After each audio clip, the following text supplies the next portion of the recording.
క్రీస్తునందు ప్రియమైన ప్రేమధార టీవీ వీక్షకులకు మన ప్రభువును రక్షకుడైన యేసుక్రీస్తు ఘనమైన నామంలో శుభములు తెలియజేస్తున్నాం. నేటి మన ధ్యాన భాగంగా మనము యోహాను సువార్త 9వ అధ్యాయము 18 నుండి 41 వరకు ధ్యానించుకోబోతున్నాం. గత పాఠంలో మనము పుట్టుగుడ్డివాణ్ణి యేసు స్వస్థపరిచిన వైనాన్ని గమనించాం.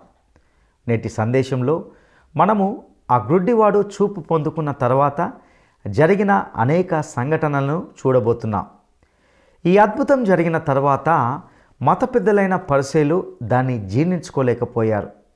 ఆ గ్రుడ్డివాడిని పిలిచి అనేక ప్రశ్నలు అడిగి ఇబ్బంది పెట్టారు. నీ కన్నులు తెరిచిన వాని గూర్చి నీవు ఏమనుకుంటున్నావని ప్రశ్నించారు. అందుకు ఆ గ్రుడ్డివాడు ఆయన ఒక ప్రవక్త అని చెప్పాడు. వాని తల్లిదండ్రులను పిలిచి అడిగినప్పుడు వారికి భయపడి తమ కుమారుని మీదకే నెట్టి వారు తప్పించుకున్నారు.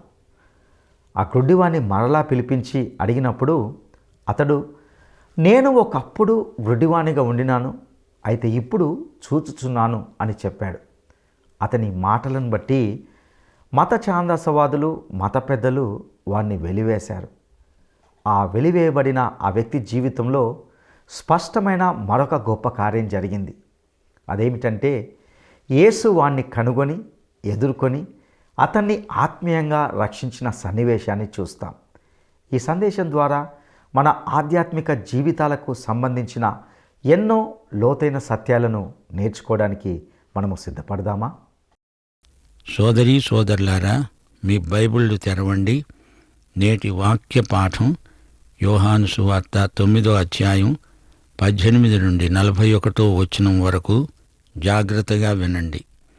యేసు ప్రభు గుడ్డివాని కండ్లు తెరిచాడు. వాడు గుడ్డివాడై ఉండి చూపు పొందాడని యూదులు నమ్మక చూపు పొందిన వాని తల్లిదండ్రులను పిలిపించి వారిని అడిగారు, గుడ్డివాడై పుట్టాడని మీరు చెప్పే మీ కుమారుడు వీడేనా? అలాగైతే ఇప్పుడు వీడేలాగు చూస్తున్నాడు? అందుకు వాని తల్లిదండ్రులు అన్నారు, వీడు మా కుమారుడని, వీడు గుడ్డివాడుగా పుట్టాడని మేమెరుగుదుము. ఇప్పుడు వీడు ఎలాగు చూస్తున్నాడో ఎరగము. ఎవరు వీడి కన్నులు తెరిచారో అదీ ఎరగము. వీడు వయస్సు వచ్చినవాడు, వీడినే అడగండి, తన సంగతి తానే చెప్పుకుంటాడు. వాని తల్లిదండ్రులు యూదులకు భయపడి అలా చెప్పారు. ఎందుకనగా ఆయన క్రీస్తు అని ఎవరైనా ఒప్పుకుంటే వాణ్ణి సమాజ మందిరములో నుండి వెలివేస్తామని యూదులు అంతకుముందు నిర్ణయించుకొని ఉన్నారు. కావున వాని తల్లిదండ్రులు అన్నారు, వాడు వయస్సు వచ్చిన వాడు, వాణ్ణే అడగండి. కాబట్టి వారు గుడ్డివాడై ఉన్న మనిషిని రెండో మారు పిలిపించి అన్నారు, దేవుణ్ణి మహిమపరచు, ఈ మనుష్యుడు పాపి అని మేమెరుగుదుము. వాడన్నాడు, ఆయన పాపి అవునో కాదో నాకు తెలియదు. నేను ఒకటి మాత్రము ఎరుగుదును, నేను గుడ్డివాడినై ఉండి ఇప్పుడు చూస్తున్నాను. అందుకు వారన్నారు, ఆయన నీకేం చేశాడు? నీ కన్నులు ఎలా తెరిచాడు? వాడన్నాడు, ఇందాక మీకు చెప్పాను గాని మీరు వినలేదు. మీరెందుకు మళ్ళీ వినగోరుతున్నారు? మీరు ఆయన శిష్యులు కాగోరుతున్నారా ఏమిటి? అందుకు వారన్నారు, నీవే వాని శిష్యుడవు, మేము మోషే శిష్యులం. దేవుడు మోషేతో మాట్లాడాన్ని మేమెరుగుదుము గాని వీడెక్కడి నుంచి వచ్చాడో ఎరుగము. వారాయన్ను దూషించారు. అందుకు ఆ మనుష్యుడన్నాడు, ఆయన ఎక్కడి నుండి వచ్చాడో మీకు తెలియకపోవడం ఆశ్చర్యమే. అయినా ఆయన నా కన్నులు తెరిచాడు. దేవుడు పాపుల మనవి ఆలకించడని ఎరుగుదుము. ఎవడైనా దేవభక్తుడై ఉండి ఆయన చిత్తము చొప్పున జరిగించిన ఎడల ఆయన మనవి ఆలకిస్తాడు. పుట్టుగుడ్డి వాని కన్నులు ఎవరైనా తెరిచినట్లు లోకము పుట్టినప్పటి నుండి వినబడలేదు. ఈయన దేవుని వద్ద నుండి వచ్చినవాడు కాని ఎడల ఏమీ చెయ్యనేరడు. అందుకు వారన్నారు, నీవు కేవలము పాపివై పుట్టినవాడవు, నీవు మాకు బోధించవచ్చావా? వారతన్ని వెలివేశారు. ప్రియ సోదరీ సోదరులారా, వింటున్నారా? పరిసయ్య మత గురువుల వాదం ఎలా ఉంది? పాపి అయిన మనుష్యుడు అద్భుతాలు ఎలా చేయగలడు? ఇతడు నా కండ్లు తెరిచాడు. ఇది గొప్ప అద్భుతం గనుక ఇతడు ప్రవక్తే, పాపి కాడు, దేవుని వద్ద నుండి వచ్చినవాడు. యూదులకు అతని సాక్ష్యం మీద నమ్మకం లేదు. సత్యాన్ని తారుమారు చేయడానికి మతనాయకులు పడే ప్రయాస అంతా ఇంతా కాదు. అతని తల్లిదండ్రులను పిలిపించారు. వీడు గుడ్డివాడు, ఇప్పుడు చూస్తున్నాడు, వీనికి కండ్లు వచ్చాయి నిజమే గాని ఎలా వీనికి చూపు వచ్చింది అనేది వారి చర్చ. యేసు చేసిన అద్భుతాలకు ఆయనను మహిమపరచడం వారికిష్టం లేదు. ప్రజలైతే అద్భుతాన్ని గుర్తించారు. ఆ గుడ్డివాని తల్లిదండ్రులు తమ కుమారుణ్ణి గురించి చెప్పింది ఒకే మాట, మా కుమారుడు గుడ్డివాడుగా పుట్టినవాడే, ఇప్పుడు చూడగలుగుతున్నాడు, ఇందులో సందేహమేమీ లేదు. మిగతా విషయాలు మమ్మల్ని అడగొద్దు. యేసు పేరెత్తితే ఈ మతనాయకులకు గిట్టదు, వీరిని వెలివేస్తారు. ఈ మతనాయకులకు యేసును ఘనపరచడం సుతరాము ఇష్టం లేదు. అది అసలు రహస్యం. వీరు పాడిన పాటే పాడుతున్నారు. ఇతడు సబ్బాతు నిబంధన మీరాడు గనుక ఇతడు పాపి, ఇతని వల్ల ఈ అద్భుతం జరగలేదు, యేసును కాదు దేవుణ్ణి మహిమపరచండి అంటున్నారు. వీరి భక్తివాదం వెర్రితలలు వేసింది. యేసే దేవుడు, దేవుని కుమారుడు. దేవుడు ఏమై ఉన్నాడో అది యేసు అయి ఉన్నాడు. అయితే యేసును పాపి అంటున్నారు. అతడన్నాడు, నాకిదంతా తెలియదు, ఒకటి మాత్రం చెబుతాను, నేను ఇంతవరకు గుడ్డివాణ్ణే, ఇప్పుడు చూస్తున్నాను. ఊరికే ఇదే ప్రశ్న మరల అడిగి నన్ను విసికించకండి, వేధించకండి. నేను పాపిని, ఇప్పుడు పరిశుద్ధుణ్ణి అయ్యాను. నేను మృతుడను, ఇప్పుడు బ్రతికాను. నేను తప్పిపోయాను, ఇప్పుడు సరైన చోటికి వచ్చాను అనేది మంచి సాక్ష్యం, క్లుప్తమైన అర్థవంతమైన సాక్ష్యం. చీకటిలో నుండి ఆశ్చర్యకరమైన వెలుగులోనికి వచ్చాను, ఆయనకు కృతజ్ఞుణ్ణి అని చెబితే అదే అసలైన సిసలైన సాక్ష్యం. ఒకప్పుడు క్రీస్తును ఎరుగను, ఇప్పుడు ఆయన నా రక్షకుడు, ప్రభువు. కొందరు తమ సాక్ష్యాన్ని ఆకర్షణీయంగా చేయడానికి నగిషీలు చెక్కుతారు. నాటకీయత ఉట్టిపడేటట్లు సాక్ష్యమిస్తారు. అదంతా అనవసరం. ఉన్నది ఉన్నట్లు, జరిగింది జరిగినట్లు చెప్పేదే సాక్ష్యం. కొందరు తమ సాక్ష్యంలో జరిగిన దానికి ఎక్కువ ప్రాముఖ్యమిస్తారు, జరగనున్నదేమీ చెప్పరు. నేను ఒకప్పుడు గజ దొంగను, ఎన్నో సాహసాలు చేశాను, నేను మహా తాగుబోతును, రౌడీని, వ్యభిచారిని అంటూ సాగదీసి చెప్తారు. చివరికి చెప్తారు, నేను సువార్త విన్నాను, రక్షించబడ్డాను. అతడు మునుపు చేసిన చెడు కార్యాలను ఎక్కువగా జ్ఞాపకం చేసుకుంటారు. ప్రియ శ్రోతలు, మీ సాక్ష్యానికి కేంద్రంలో యేసు ప్రభువును నిలువబెట్టండి, ఆయన్ను మహిమపరచండి. ఆ గుడ్డివాణ్ణి చూడండి, రెండే రెండు మాటలు, నేను గుడ్డివాణ్ణి గాని ఇప్పుడు చూస్తున్నాను, ఇంతే సంగతులు. జరిగిన అద్భుతానికి వేరే కారణాల కోసం పరిసయ్యులు వెతుకుతున్నారు. అద్భుతం జరగలేదని వారు చెప్పలేదు. ఆ మనిషి అడుగో అక్కడే ఉన్నాడు, నాకు కండ్లు వచ్చాయర్రో అని వాడు బహిరంగంగా చెప్తున్నాడు. ఈ పరిసయ్యుల గొడవంతా చూచి వాడు ఛలోక్తిగా 2-3 మాటలన్నాడు. అయ్యలారా, మీరు ఇన్నిసార్లు ఇంతగా అదే సంగతిని ప్రస్తావిస్తున్నారు, మీకంత ఆసక్తి ఎందుకు? ఒకవేళ మీరు ఆయన శిష్యులు కాగోరుతున్నారా? గుడ్డివాడు ఆ మతనాయకులకు చొరక అంటించాడు. వారికి ఉక్రోషం ముంచుకొచ్చింది. వారు గుడ్డివారు, యేసు ఎవరో చూడలేరు, చెవిటివారయ్యారా, నేనెంత చెప్పినా వినిపించుకోరెందుకు అని వారిని గుచ్చి అడిగినట్లున్నాయి ఆ సాక్షి మాటలు. ఏమిటేమిటి? మేము అతనికి శిష్యులమవుతామా? మేము మోషే శిష్యులం, ఇతడెవరో మాకు తెలియదు, నీవు పాపివి, మాకు నేర్పుతావా అంటూ వాణ్ణి బుకాయించారు. వారందరూ కలిసి అతణ్ణి వెలివేసినట్లు ప్రకటించారు. అతని నేరం ఏమిటి? ఈయన దేవుని వద్ద నుండి వచ్చాడు, ఈయన భక్తుడు, నా కండ్లు తెరిచాడు అంటున్నాడు. అంతవరకు అతడింకా యేసును చూడలేదు.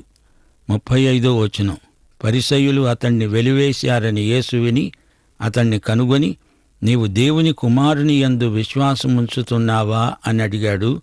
అందుకు వాడన్నాడు, ప్రభువా, నేను ఆయన యందు విశ్వాసం ఉంచడానికి ఆయన ఎవరు? యేసు అన్నాడు, నీవు ఆయనను చూస్తున్నావు, నీతో మాట్లాడుతున్నవాడు ఆయనే. అంతట వాడన్నాడు, ప్రభువా, నేను విశ్వసిస్తున్నాను. వాడాయనకు మొక్కాడు. అప్పుడు యేసు అన్నాడు, చూడని వారు చూడాలి, చూచేవారు గుడ్డివారు కావాలి అనే తీర్పు నిమిత్తము నేను ఈ లోకానికి వచ్చాను. ఆయన వద్దనే ఉన్న పరిసయ్యులలో కొందరు, మేము గుడ్డివారమా అని అడిగారు. అందుకు యేసు అన్నాడు, మీరు గుడ్డివారైతే మీకు పాపము లేకపోయేదే గాని చూస్తున్నాము అని మీరిప్పుడు చెప్పుకుంటున్నారు గనుక మీ పాపము నిలిచి ఉన్నది. ప్రియ శ్రోతలు, వింటున్నారా? గుడ్డివాడు తన కండ్లు తెరిచిన యేసును కలుసుకున్నాడు. ఇంతవరకు యేసును సమర్థిస్తూ మాట్లాడాడు. పరిసయ్యులతో వాగ్వివాదంలో ఇతడే గెలిచాడు. అయితే మతనాయకులు అతణ్ణి వెలివేశారు. ప్రభువు అతణ్ణి కలుసుకున్నాడు గనుక ప్రభువు అతడు కలిసి పరిసయ్య మత వ్యవస్థనే వెలివేసినట్లయింది. ప్రభువు అతని విశ్వాసాన్ని బలపరిచాడు, స్థిరపరిచాడు. దేవుని కుమారుని యందు విశ్వసించి నిత్యజీవం పొందాడు. ప్రభువే అతన్ని అడిగాడు, నువ్వు దేవుని కుమారుని యందు విశ్వసిస్తున్నావా? అతని అనుభవాలు అతన్ని లోతైన విశ్వాసానికి నడిపించాయి. అతడు శిష్యుడు. ఇతడు దాపరికం లేకుండా ఉన్నది ఉన్నట్లు మొహమాటం లేకుండా నిష్కర్షగా మాట్లాడతాడు.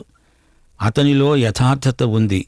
అయ్యా, ఆ దేవుని కుమారుడెవరు అంటూ ఆయన్నే అడుగుతున్నాడు. నీతో మాట్లాడుతున్న నేనే దేవకుమారుణ్ణి అంటున్నాడు యేసు. గుడ్డివాడు ప్రభువుకు నమస్కరించాడు, ఆయనను ఆరాధించాడు.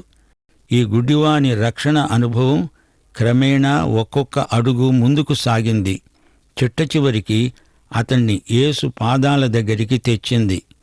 ఆధ్యాత్మికంగా ప్రతి పాపి ఇదే మార్గాన రావటం జరుగుతుంది.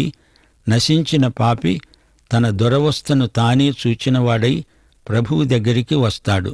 ప్రభువే అతని నిజస్థితిని బట్టబయలు చేస్తాడు. పాపికి కనువిప్పు కలుగుతుంది. యేసు ఎవరో, యేసు మనకేమి చేస్తాడో గ్రహించగలుగుతాడు. ప్రభూ, నేను నిన్ను విశ్వసిస్తున్నాను అని చెప్పి ఆయన మ్రోల సాష్టాంగపడ్డాడు, ఆరాధించాడు. ఆ గుడ్డివానితో ప్రభు అన్న 2-3 మాటలు ఎంతో అమూల్యమైనవి. కొందరు కన్నులుండి చూడలేరు. వారికి భౌతికమైన కంటిచూపు ఉంది గాని ఆధ్యాత్మికంగా వీరు గుడ్డివారే. అతడు మొదట తానొక గుడ్డివాణ్ణి అని ఒప్పుకోవాలి. ప్రభు అతని ఆధ్యాత్మిక నేత్రాలను తెరుస్తాడు.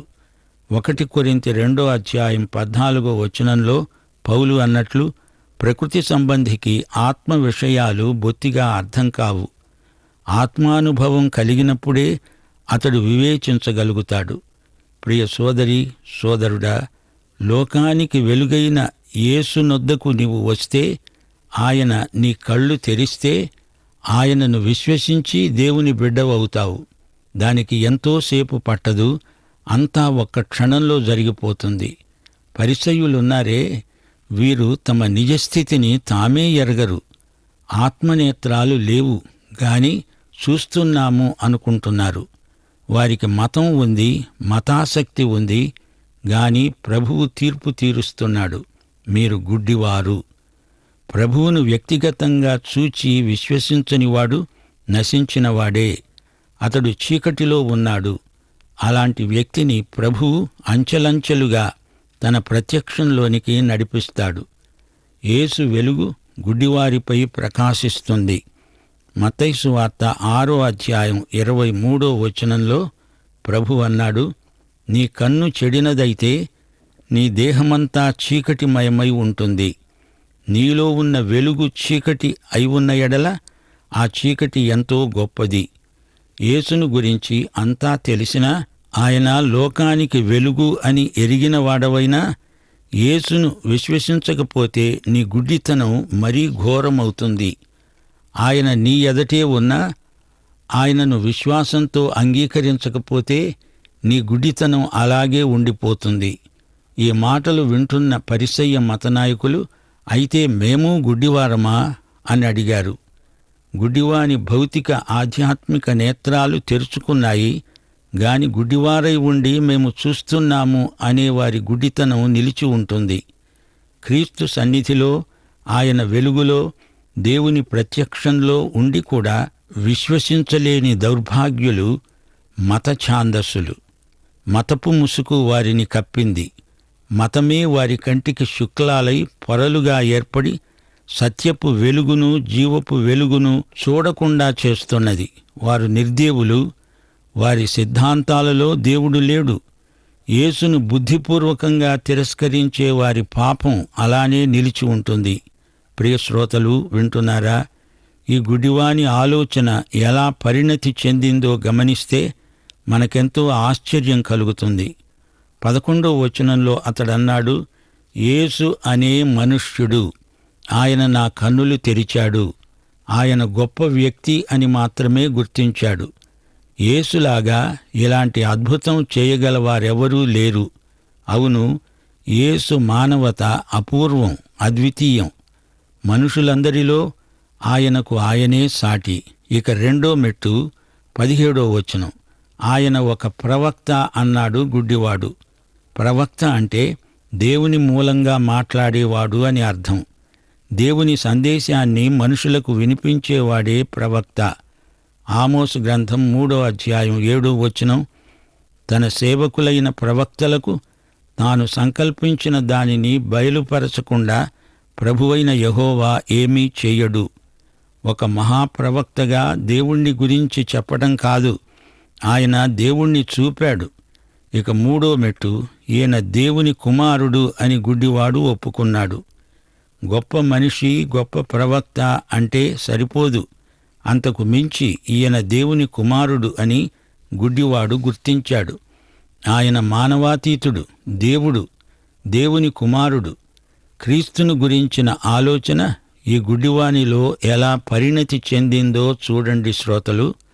యేసును గురించి తలంచిన కొద్దీ ఆయన వ్యక్తిత్వంలోని మహాద్భుత లక్షణాలు ఒక్కొక్కటే బయలుపడతాయి. అయితే ఈ లోకంలో మరే మనిషిని గురించి తలంచిన కొద్దీ వారి బలహీనతలు బయటపడతాయి. కాలంలో, నిత్యత్వంలో యేసు గుణాతిశయాలు మన ఆలోచన పరిణతిని మరీ మరీ లోతుకు తీసుకువెడతాయి. యోహాను సువార్త 9వ అధ్యాయం మన ఆత్మ వికాసానికి ఎంతగానో దోహదపడుతుందని వేరే చెప్పనక్కర్లేదు. గుడ్డి కండ్లకు వెలుగు యేసే. గుడ్డివాని కండ్లకు యేసు ఉమ్మి బురద చికిత్స. మార్కు సువార్త 7వ అధ్యాయం 33వ వచనంలో ప్రభువు ఒక చెవిటివాని చెవులలో తన వేళ్లు పెట్టి ఉమ్మివేసి వాని నాలుకను ముట్టి ఎఫ్ఫతా అన్నాడు. ఆ చెవిటి నత్తివానికి చికిత్స యేసు ఉమ్మి. యేసు నోటి లాలాజలానికి కూడా స్వస్థపరిచే శక్తి ఉంది. అయినా స్వస్థతకు యేసు వాడిన పద్ధతి కాదు ముఖ్యం. రోగికి విశ్వాసం, యేసు యొక్క కృప, ఈ రెండు మేళవించినప్పుడు స్వస్థత అక్కడికక్కడే కలుగుతుంది. శ్రోతలు గ్రహిస్తున్నారా? సిలోయము కోనేటి నీటిలో అతడు కడుక్కున్నాడు.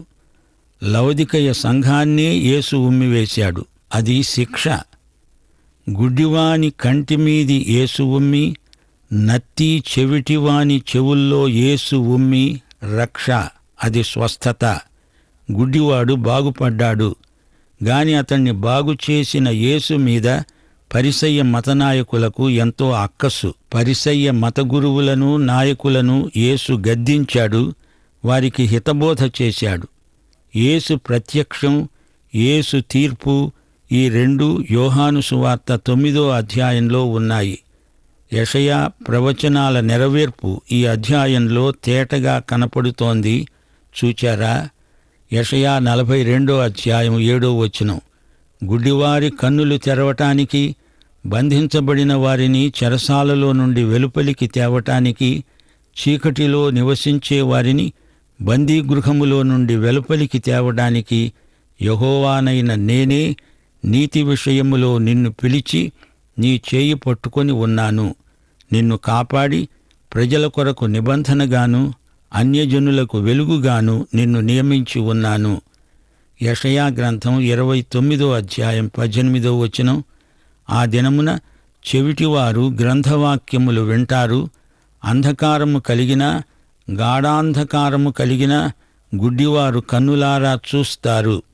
యెషయా 35:5 గుడ్డివారి కన్నులు తెరవబడతాయి, చెవిటివారి చెవులు విప్పబడతాయి.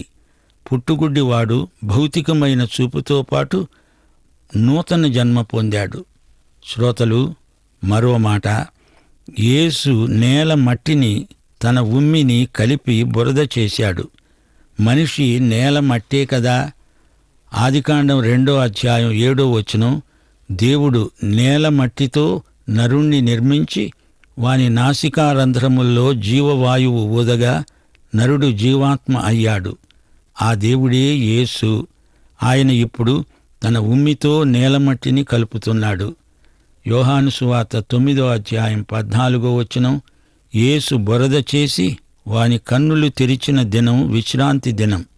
యేసు విశ్రాంతి దినాన చేత్తో ఈ పని చేశాడు అనేది పరిసయ్యుల దృష్టిలో ధర్మశాస్త్రానికి వ్యతిరేక చర్య. పాపులు లోకంలో ఉన్నంతవరకు యేసుకు విశ్రాంతి ఎక్కడిది? పరిసయ్య మతనాయకుల భక్తి ధర్మశాస్త్రంలోని అక్షరాలకు పరిమితమైపోయింది. నికోదేమును యేసు ఏమన్నాడు? నీవు ఇశ్రాయేలుకు బోధకుడవై ఉండి వీటిని ఎరుగవా? నా సహోదరులారా, బోధకులమైన మనము మరీ కఠినమైన తీర్పు పొందుతామని తెలుసుకొని మీలో అనేకులు బోధకులు కాకుండా ఉంటే మంచిది. ప్రియ సోదరుడా, సోదరి, కనువిప్పు కలిగించే యేసును నీ స్వకీయ రక్షకునిగా ఎరుగుదువా? పాఠం ఇంతటితో సమాప్తం. మన ప్రభువైన యేసుక్రీస్తు వారి కృప, తండ్రి అయిన దేవుని ప్రేమ, పరిశుద్ధాత్మ యొక్క అన్యోన్య సహవాసము సదాకాలము మనకందరికీ తోడై ఉండునుగాక. ఆమేన్.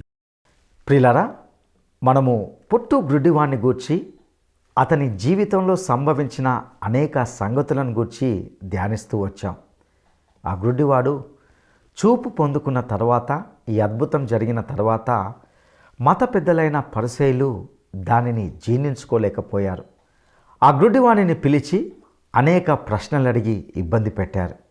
ఆ గ్రుడ్డివాణ్ణి మరలా పిలిపించి అడిగినప్పుడు అతడు, నేను ఒకప్పుడు గ్రుడ్డివాణిగా ఉండినాను, అయితే ఇప్పుడు చూచుచున్నాను అని చెప్పాడు. ప్రియులారా, ఆధ్యాత్మికంగా గ్రుడ్డివారై ఉండి ప్రభువును తెలుసుకున్న తర్వాత ప్రతి ఒక్కరూ చెప్పవలసిన సాక్ష్యం ఇదే. నేను పాపిని, ఇప్పుడు బ్రతికాను. ఒకప్పుడు మృతుడను, ఇప్పుడు జీవిస్తున్నాను. ఒకప్పుడు తప్పిపోయాను, ఇప్పుడు కనుగొనబడ్డాను. ఇదే రక్షించబడిన ప్రతి వ్యక్తి చెప్పవలసిన సాక్ష్యం. ఆ గ్రుడ్డివాని మాటలను బట్టి ఆ మత ఛాందాసవాదులు, మత పెద్దలు ఆ గ్రుడ్డివాని సాక్ష్యంను ఒప్పక వాని మాటలను జీర్ణించుకోకుండా వానిని వెలివేశారు. ఆ వెలివేయబడిన వ్యక్తిని ప్రభువు వ్యక్తిగతంగా కలుసుకొని తనను గూర్చిన స్పష్టతను తెలియజేశాడు. వాడు ప్రభువును మొదటిసారిగా భౌతికంగా చూసి విశ్వసించి ఆయనకు మొక్కాడు. ప్రియ సహోదరుడా, సహోదరి, ఈ గ్రుడ్డివాని జీవితం ద్వారా దేవుడు తప్పకుండా నీతో మాట్లాడి ఉన్నాడని నమ్ముచున్నాం. నీవు ఆయనను ఏనాడైనా కలుసుకున్నావా? ఆయనను చూసావా? లేక పరిసయ్యుల వలె మతమనే గ్రుడ్డితనము ముసుగులో కొట్టుమిట్టాడుతూ ఆయనను చూడలేని, వినలేని స్థితిలో ఉంటున్నావా? యేసు నీ కన్నులు, హృదయాన్ని తెరవడానికి సిద్ధంగా ఉన్నాడు. ఆయన యొద్దకు వస్తావా? ఆయన యందు విశ్వాసాన్ని ఉంచగలవా? అట్టి కృప దేవుడు నీకు దయచేయనుగాక. దైవాశీస్సులు.